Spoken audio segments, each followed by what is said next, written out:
할렐루야. 오늘 71번째 우리 창세기 말씀 볼 텐데 마지막입니다. 네. 오늘 드디어 마지막 날인데 약간 제가 걱정이 돼요. 오늘 계속 기침을 많이 해서 다른 데가 아픈 건 전혀 없고요. 뭐 열도 없고 근데 다만 목이 막 너무 막 근질근질해서 계속 기침을 합니다. 요게 좀 많이 불편한데 네. 어쨌든 혹여라도 중간에 제가 뭐 최대한 편집은 하겠지만 미처 다 못하는 부분들도 있을지 모르겠어요. 기침을 자주 하게 되면. 그리고 또 물도 막 자주 먹게 될지도 모르겠고요. 이런 부분들 미리 양해의 말씀을 드립니다. 드디어 오늘 마지막인데요. 오늘 창세기 71일간 14주간이나 했네요. 아마 주일만 했으면 이거 52주니까 1년 넘게 함께 나눴어야 될 그런 말씀인데 그래도 정말 이렇게 그래도 14주도 길지만 그래도 몇 달, 한 3달 정도 되는 것 같네요. 이렇게 빠르게 함께 우리가 볼 수 있지 않았나 그런 생각이 듭니다. 정말 중요한 거는요, 그래도 이 말씀을 통해서 우리가 창세기의 말씀을 조금 더 같이 깊이 있게 묵상하고, 저 나름은 그래도 뭐 큐티 수준보다는 좀 더 제가 연구하고 그리고 막 묵상하고 했던, 그래도 항상 말씀 연구할 때 그런 게 있어요. 이렇게 말씀을 보면서 오늘 나한테 말씀하셨다 라는 이 확신이 딱 드는 순간 그걸 가지고 보통은 말씀을 전합니다. 그게 아닐 때는 계속 씨름해요.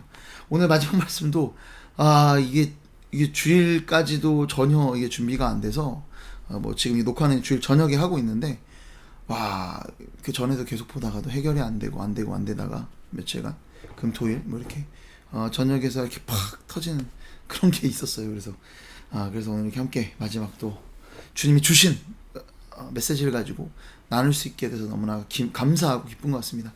뭐 어쨌든 간에 지난번에도 요셉이 꿈에 해석하는 그런 내용을 통해서 말씀드리긴 했지만 정말 하나님이 풀어주시는 것 같아요. 정말 하나님이 말씀하시는 것 같고, 그래서 오늘도 여러분들에게 하시는 하나님의 음성을 듣는, 그래서 그 말씀을 가지고 오늘 하루도 살아가는 저와 여러분 되기를 소망합니다. 오늘 한번 말씀 같이 나누도록 할게요. 앞에 또 이야기가 많았네요. 우리 50장 드디어 들어갔습니다. 오늘 50장 전체의 내용을 함께 볼 텐데 이 50장 말씀 보면은요, 크게 세 파트로 나눠져 있는 거 우리가 볼 수 있어요. 뭔가요?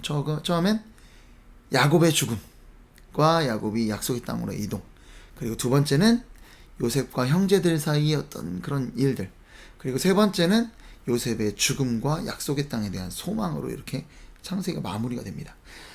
오늘 이 이야기를 함께 나누게 될 텐데, 오늘 세 파트의 이야기를 보면 뭔가 특이점 하나가 발견되시죠? 뭔가요?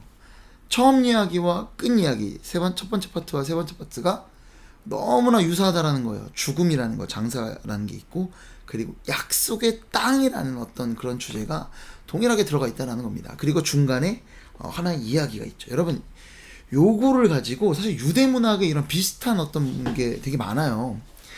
이걸 뭐라고 하냐면 유대 문학의 기법에 샌드위치 구조라고 합니다. 샌드위치 보시면 어때요? 위에 빵이랑 아래 빵은 똑같은데 중간에 위에와 아래와는 다른 하나의 어떤 뭐 속이 들어가지 않습니까? 그러니까 오늘 말씀도 어때요? 처음과 끝은 동일한 어떤 비슷한 내용을 담고 있지만 가운데는 좀 다르잖아요. 근데 이 세 개가 뭐예요? 하나의 빵입니다. 하나의 샌드위치예요. 어떤 하나의 메시지를 담고 있다는 겁니다. 한 가지 이야기를 우리에게 주제를 전달하고 있다라고 보시면 됩니다. 이런 이야기가 뭐 구약 성경에도 그렇고 복음서 같은 경우도 굉장히 많이 나와요. 그럴 때 사실은 이게 같이 보지 않으면 맥락을 사실 이해하기 어려운 경우가 되게 많아요. 그런데 우리는 보통 한 파트만 설교를 듣는 경우들이 많죠. 그래서 이렇게 연속으로, 저도 사실은 그래요. 본문 하나만 연구하면 절대로 그 내용이 들어오지 않습니다. 그런데 쭉 보면 이게 흐름이 보이고 이 구조들이 보이기 시작을 하거든요. 그래서 성경 전체를 쭉 훑는 작업이 굉장히 중요합니다. 나중에 기회 되시면 창세기 쭉 한번 읽어도 보시고, 또 기회가 되면 또 말씀도 다시 한번 들어보시는 것도 큰 유익이 있지 않을까 그렇게 생각이 듭니다. 자, 어쨌든 샌드위치 구조라는 거예요. 처음과 마지막, 그리고 이 세 가지 이야기가 관계가 있다 없다? 있다라는 거죠. 자, 있다라는 것을 염두에 두고 오늘 말씀 함께 보도록 하겠습니다. 여러분, 오늘 이 창세기 마지막 창세기 50장 어떻습니까? 결국에 이거예요. 처음에는 약속의 땅을 향해 나아가는 이스라엘의 모습을 보여줍니다. 결국 최종적으로 이 출애굽기죠. 이 이스라엘 백성이 약속의 땅에 가게 된다라는 것을 미리 보여준다는 거죠. 그리고 마지막 요셉이 죽은 이후에 당부를 하죠. 어떤 당부를 합니까? 반드시 내 유고를 약속의 땅에 묻어달라는 유언입니다. 실제로 출애굽기 때 요셉의 해골을 들고 이 모세와 그 백성들이 갑니다. 자, 그러니까 뭐예요? 이 창세기 마지막이 뭐로 끝나는 거예요? 약속의 땅에 대한 소망으로 끝난다라는 거예요. 이해되시나요? 약속의 땅에 대한 소망. 여러분, 그렇습니다. 우리가 어떤 존재들이에요? 약속의 땅에 대한 소망을 가지고 살아가는 존재들이에요. 우리가 가나안 땅, 지금 팔레스타인과 이스라엘이 전쟁을 하고 있는데 그들이 시오니즘 운동을 하는 것처럼 그 땅에 대한 소망을 들고 살아가나, 이런 것이 아니에요. 문자적인 그런 게 아니라, 여러분 어떻습니까? 야곱이 바로에게 뭐라고 했어요? 자신의 인생을 나그네 인생이다라고 하지 않았습니까? 이 땅에서 소망이 있는 게 아니고 내가 기대할 것은 오직 저 땅에 있다라는 거 이야기하지 않았습니까? 그것은 나에게도 있었고 우리 조상들도 나그네 인생이었고, 그 얘기는 뭐예요? 우리들도, 그 믿음의 후손인 우리들도 마찬가지로 약속의 땅을 소망하고 살아가는, 이 땅은 그저 나그네길이고 약속의 땅을 소망하는 그런 존재다라는 겁니다. 우리의 소망이 약속의 땅에 있다라는 거예요. 여러분, 오늘날에 우리에게 있어서 약속의 땅이 뭔가요? 여러분, 궁극적으로 하나님이 우리에게 약속하신 그 땅이 어떤 땅입니까? 우리가 보통 천국이라고 얘기하죠. 여러분, 천국에 대한 하나님 최종적인 그 나라, 그 땅에 대한 이야기, 주님이 오실 때 우리가 가게 되는 그날, 그 땅에 대한 이야기, 여러 것들이 있지만 한 목소리로 분명히 이야기하는 그 땅에 대한 한 가지 이야기가 있습니다. 그게 뭘까요? 그 땅은 바로 주님과 함께하는 곳이라는 겁니다. 이 개념만큼은 확실해요. 그게 거기 금보가 넘쳐나고 이런 거는 비유일 수도 있다, 이런저런 이야기 많지만, 정말 분명한 것 한 가지가 있다면 그곳은 주님과 함께하는 곳이라는 거예요. 주님의 임재가 그치지 않는 땅, 영원한 교제, 그분과 영원히 교제하는 그 기쁨이 넘치는 그 땅이 바로 약속의 그 땅이다라는 겁니다. 여러분, 그렇습니다. 우리는요, 하나님이 우리에게 약속하신 그 땅, 주님과 함께하는 그 땅을 소망하며 살아가는 존재들입니다. 이해하시나요? 여러분, 그러면 우리가 그 땅을 소망하며 살아가려면, 그 땅을 소망하며 살아가는 것은 과연 어떤 것일까? 오늘 말씀을 통해 우리가 한번 좀 살펴봤으면 좋겠습니다. 여러분, 약속의 땅으로 나아가고 또 이 약속의 땅을 소망하는 이 두 이야기 사이에 들어가는 이야기가 뭔가요? 뭐예요? 이 이야기가 약속의 땅을 향해 나아가는 이야기와 무관하지 않다라는 거 제가 말씀드렸죠, 구조상. 자, 그러면 그 중간에 들어간 내용이 뭐예요? 예수님의 예표라 할 수 있는 요셉이 그 형제들을 용서하는 장면이다라는 거예요. 우리 이거 한번 봅시다. 여러분, 이 형제들이 오늘 어떻게 나옵니까? 이 형제들이요, 우리 한번 16절, 17절 말씀 한번 같이 읽어보도록 하겠습니다. 요셉에게 말을 전하여 이르되, 당신의 아버지가 돌아가시기 전에 명령하여 이르시기를, 너희는 이같이 요셉에게 이르라, 내 형들이 내게 악을 행하였을지라도 이제 바라건대 그들의 허물과 죄를 용서하라 하셨나니, 당신 아버지 하나님의 종들인 우리 죄를 이제 용서하소서 하며, 요셉이 그들이 그에게 하는 말을 들을 때에 울었더라. 아멘. 여러분, 오늘 이 형제들이 하나 이야기를 해요. 뭘 이야기합니까? 야곱이 죽기 전에 당신한테 절대 우리 용서하라, 악을 행하지 말라, 형제들이 악을 행했을지라도 허물의 죄를 용서하라, 용서해달라, 이 얘기를 아버지가 당부하고 부탁했다라는 거예요. 여러분, 저는요, 이 형제들의 이야기가 꾸며낸 이야기일 가능성이 굉장히 크다고 생각을 합니다. 제가 왜 이렇게 생각하냐면요, 먼저 한번 생각을 해볼게요. 아버지 입장에서 형제들을 용서하라고 한 거예요. 악한 일을 행하였을지라도 용서하라고 했어요. 이 얘기는 뭐예요? 요셉을 형들이 죽이려고 했던 일, 요셉을 형들이 노예로 팔았던 일을 아버지 야곱이 알았다는 것을 전제해야 합니다. 그쵸?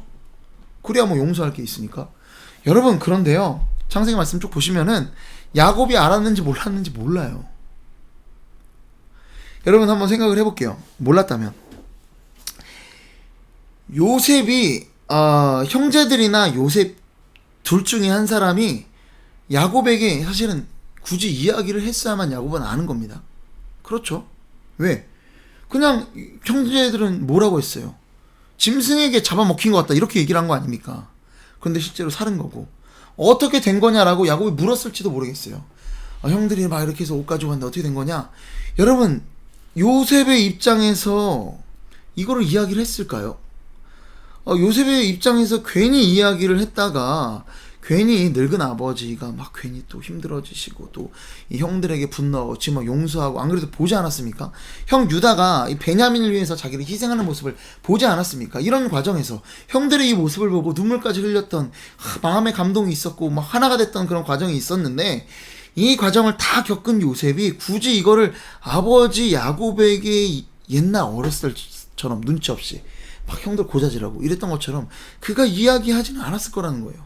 자, 그러면 야곱의 형들이 이야기했을까? 괜히 얘기했다가 무슨 분노를 살려고 그 이야기를 했겠습니까? 여러분 생각해보세요. 아버지 입장에서 형제가 형제를 죽이려고 했다는 사실을 알게 됐을 때 그 충격이 얼마나 크겠어요. 아마도 이 형제들이나 요셉이나 이 아버지를 생각해서라도 이 이야기는 안 하려고 했을 겁니다. 여러분, 더군다나요, 아무리 이 일들을 알았고 용서하기를 바랐다면은, 여러분 야곱이 그러면 요셉에게 얘기를 안 했을까요? 직접적으로 다른 형제들 다 아는데, 물론 따로 살았다고들 하지만 오늘 보시면 결국에 이 마지막 눈 감는 장면이 이 앞에 49장에 나오지 않습니까? 모든 자식들을 불러 모아놔서 다 축복하고 임종하는 장면을 다 지켜봅니다. 요셉이 있었고 요셉이 주도하는 일들이었어요. 자, 그럼 그 자리에서 뭘 또 얘기했었어야 돼요? 형들을 용서해달라는 이야기를 했어야죠. 근데 그 이야기를 안 했습니다. 이 얘기는 뭐예요? 여러분, 충분히 이 이야기가 형들에 의해서 꾸며낸 이야기일 가능성이 굉장히 높다라는 겁니다. 요셉도 어쩌면 짐작했을지도 모르겠어요. 그리고 뿐만 아니라 형들이 오늘 나와서 어떻게 합니까? 18절입니다.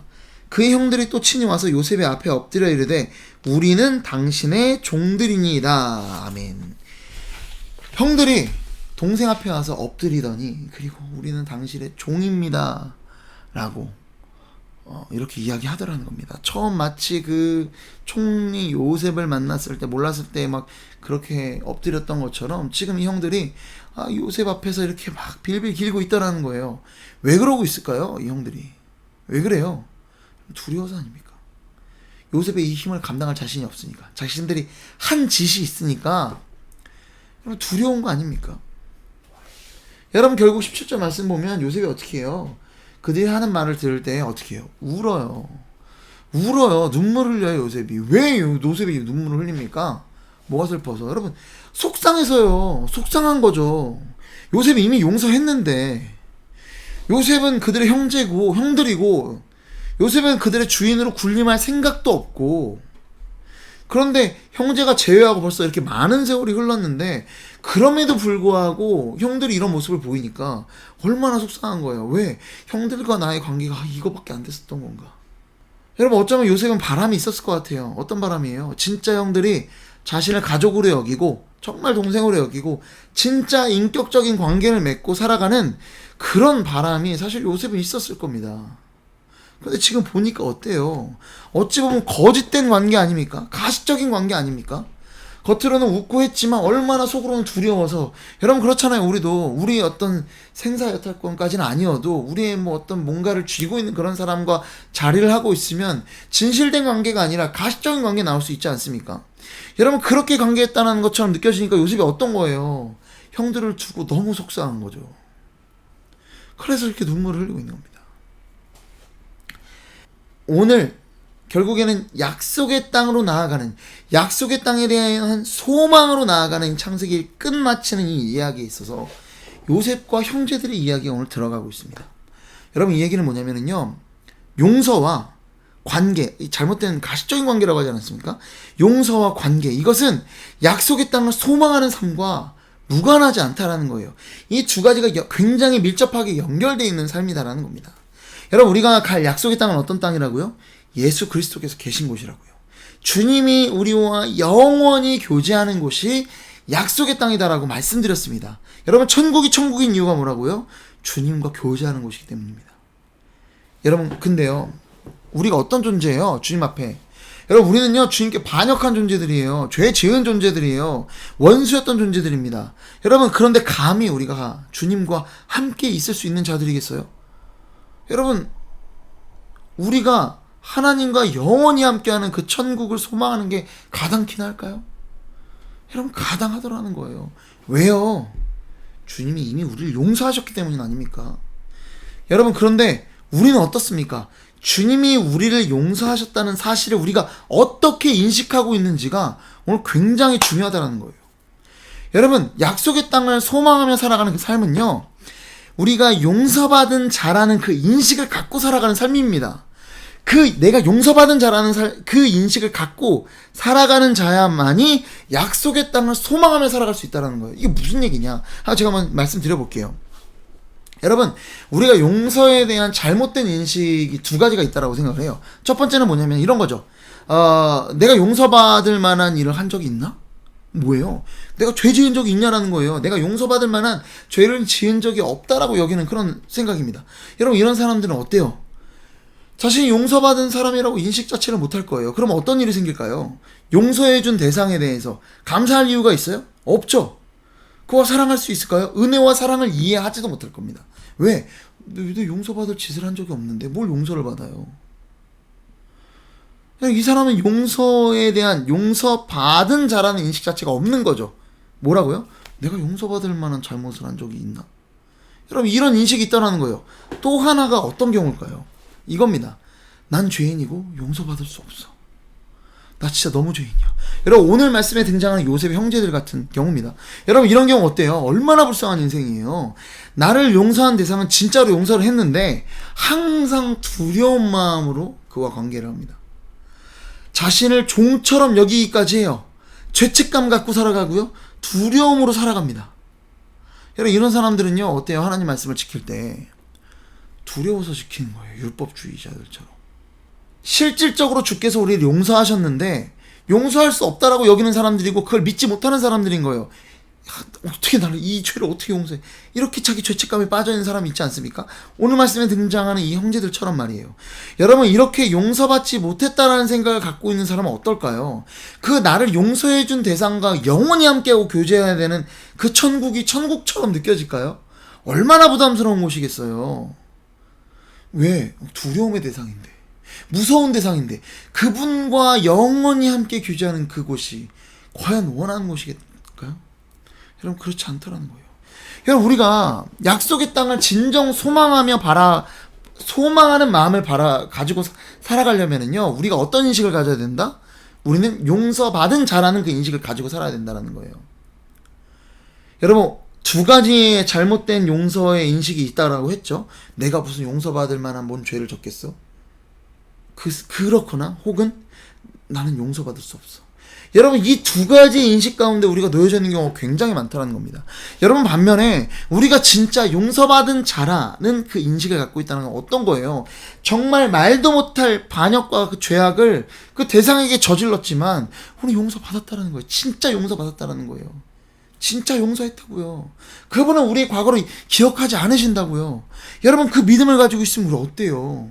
그 부끄러운 죄악이 있음에도 불구하고 감사와 은혜가 넘쳐나는 사람 아닙니까? 우리를 향한 그분의 사랑을 날마다 느끼는 그런 삶 아닙니까? 여러분, 그래서 우리는 그 땅을 소망하며 살아갈 수밖에 없어요. 왜? 그분과 영원히 교제하는 곳이니까. 여러분, 그래서 우리는요, 우리를 용서해 주신 그분, 정말 우리는 말도 못할 죄를 저질렀으나 그분이 나를 용서해 주셨다라는 이 분명한 용서받은 자라는 그 인식을 가지고 살아가야 될 줄로 믿으시기 바랍니다. 그것이 약속된 땅을 소망하며 살아가는 삶의 비결입니다. 그것이 나그네 되는 삶을 살아가는 비결입니다. 여러분, 얼마나 기쁜 일이 되겠어요. 여러분, 얼마나 그날을 소망하게 되겠어요. 용서받았다라는 그 기쁨으로, 그 은혜로, 그 감사로 오늘 하루도 살아갈 때 우리의 삶이, 그 나그네 되는 삶, 진짜 주님의 축복과 은혜로 충만한 그 삶을 살아가는 저와 여러분이 될 줄로 믿습니다. 기도하겠습니다. 사랑과 은혜가 풍성하신 아버지 하나님, 감사의 영광과 존귀로 주님 앞에 올려드립니다. 정말 14주 71일간 하나님 말씀이 창세기를 나누었습니다. 부족한 종이 나는 만큼 많이 하나님의 말씀에 뭔가 이렇게 누가 되진 않았을까 하는 그런 걱정들이 있습니다. 그러나 주님께서 은혜의 길을 열어주셔서 항상 하나님의 말씀만 들려지고 또 부족한 부분들은 덮어주시는 하나님의 은혜의 역사들이 있었을 줄로 믿습니다. 하나님, 이 은혜의 역사들을 통해서 우리가 조금 더 더욱더 하나님께 가까이 나아가는, 하나님을 사랑하고 하나님을 소망하는 우리 모두가 될 수 있도록 도와주옵시고, 앞으로도 함께 말씀을 나누는 과정 가운데 하나님의 은혜로 하나님의 말씀 안에서 매일매일을 살아가는 우리 모두가 될 수 있도록 주님께서 인도하여 주시옵소서. 이 모든 말씀 사랑이 많으신 예수 그리스도의 이름으로 기도드립니다. 아멘.